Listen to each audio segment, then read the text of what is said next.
جریان کا عارضہ جن کو لاحق ہوتا ہے وہ مریض نماز آسانی سے نہیں پڑھ سکتے، کیونکہ نماز کے وقت ان کی طہارت قائم نہیں رہتی، نماز کے دوران ہی لیسدار رطوبت نکلنا شروع ہو جاتی ہے، یا پھر ایسے مریضوں کا عام طور پہ مثانہ بھی کمزور ہوتا ہے، ان کو پیشاب کا کوئی نہ کوئی قطرہ خارج ہو جاتا ہے، جس کی وجہ سے طہارت حاصل کرنے میں یہ مسائل کا شکار رہتے ہیں۔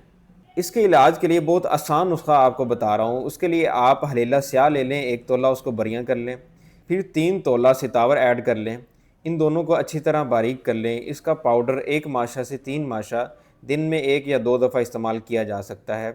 اس میں آپ نے پرہیز کے طور پہ میٹھی چیزوں سے پرہیز کرنا ہے، میدے والی چیزوں سے پرہیز کرنا ہے، اور ابلے چاولوں سے آپ نے پرہیز رکھنا ہے۔